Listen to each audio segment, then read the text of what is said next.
ನಾನು ಕೂಡ ಇಲ್ಲಿ ಅನ್ನದಾಸೋಹದಿಂದ ನಡೆಯುವಂಥ ಎಲ್ಲ ಇದನ್ನ ಕೈಕರ್ಯಗಳನ್ನ ಬಹಳ ಹತ್ತಿರದಿಂದ ನೋಡಿದ್ದೇನೆ.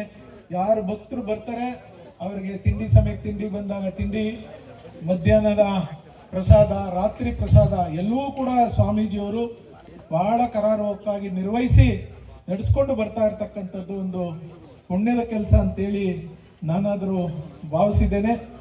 ನಾನು ಮಾನ್ಯ ಶಾಸಕರಲ್ಲಿ ಒಂದು ನಿವೇದನೆ ಮಾಡ್ತೇನೆ. ನಾನು ಈ ಭಾಗದಲ್ಲಿ ಶಾಸಕರಿದ್ದಂಥ ಸಂದರ್ಭದಲ್ಲಿ ಇದೇ ದೇವಸ್ಥಾನದ ಎದುರುಗಡೆ ಇರ್ತಕ್ಕಂಥ ಸುಮಾರು 8 ಎಕರೆ ಜಾಗದಲ್ಲಿ 5 ಎಕರೆ ಜಾಗವನ್ನು ಈ ಸಂಸ್ಥಾನಕ್ಕೆ ನಾನು ಪತ್ರ ಕೊಟ್ಟು ಎಲ್ಲ ವ್ಯವಹಾರ ಮಾಡಿ ಒಂದು DC ಹಂತಕ್ಕೆ ತೆಗೆದುಕೊಂಡು ಹೋಗಿದ್ವಿ. ಏನು ಅಂದರೆ ಒಂದು ಶಾಲೆ ಮಾಡಿದ್ದಾರೆ, ಅದ್ರ ಎದುರುಗಡೆನೇ ಸರ್ಕಾರಿ ಜಾಗ ಇದೆ, ಅನುಕೂಲ ಆಗಲಿ ಅಂತ. ಸೊ ಅದನ್ನು ನಾನು ಸ್ವಾಮೀಜಿಯವ್ರು ಕೇಳಿದೆ ಏನಾಯಿತು ಅಂತ. ಇಲ್ಲ ಸ್ವಾಮಿ, ನಾವು ಫಾಲೋ ಮಾಡೋದು ಬಿಟ್ಬಿಟ್ರು ಅಂತ ಹೇಳಿದ್ರು, ಬಿಟ್ಬಿಟ್ಟಿದ್ದೀವಿ ಅಂತ. ಇವ್ರ ಮಗವರು ಮಾಡ್ತಾ ಇದ್ರು.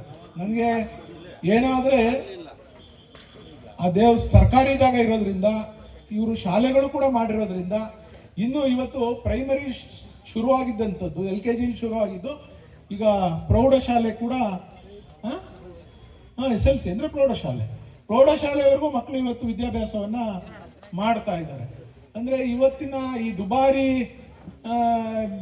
ಫೀಸ್ನ ಕಟ್ಟಿ ಶಾಲೆಗಳು ಓದುವಂಥದ್ದು ಭಾಳ ಕಷ್ಟ.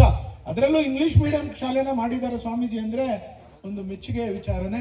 ಸೊ ಅದಕ್ಕೋಸ್ಕರ ಸರ್ಕಾರದಲ್ಲಿರ್ತಕ್ಕಂಥ ಜಾಗ, ಅದಕ್ಕೆ ಅದು ಅವಾಗ ಯಾರು ಉತ್ಕೊಂಡಿರಲಿಲ್ಲ, ಯಾವಾಗ ಅರ್ಜಿನೂ ಕೂಡ ಹಾಕ್ಕೊಂಡಿರಲಿಲ್ಲ.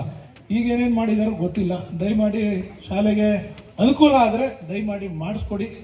ಸೊ ನಮ್ಮ ಶಿವಕುಮಾರ್ ಸಾಹೇಬರು ಕೂಡ ಈ ಸಂಸ್ಥಾನದ ಪರಮ ಭಕ್ತರು, ಅವ್ರಿಗೂ ಕೂಡ ಇದರಿಂದ ಒಳ್ಳೇದಾಗ್ತದೆ ಅನ್ನುವಂಥ ಭಾವನೆಯಿಂದ ದಯಮಾಡಿ ಅದನ್ನು ಕೂಡ ಮಾಡಿಸ್ಕೊಡಿ.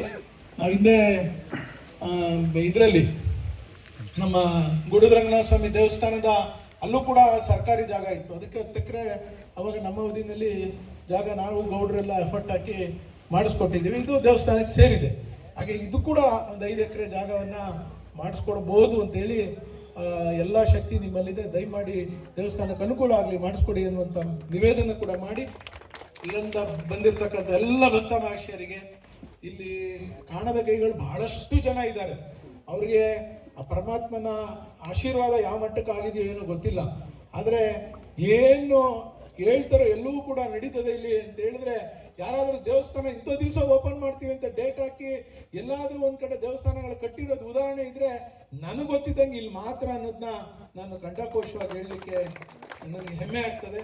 ಸೊ ಅದಕ್ಕೋಸ್ಕರ ಎಲ್ಲರೂ ಕೂಡ ಭಕ್ತ ಮಹಾಶಯರಿಗೆ ಒಳ್ಳೇದಾಗಲಿ, ಇದನ್ನು ನಂಬಿರ್ತಕ್ಕಂಥ ಎಲ್ಲರೂ ಕೂಡ ಆ ಪರಮಾತ್ಮ ಒಳ್ಳೇದು ಮಾಡಲಿ ಅನ್ನುವಂಥ ಮಾತನ್ನು ಹೇಳಿ ನನ್ನ ಈ 4 ಮಾತುಗಳಿಗೆ ವಿರಾಮ ಕೊಡ್ತೀನಿ. ಎಲ್ಲರೂ ನಮಸ್ಕಾರ.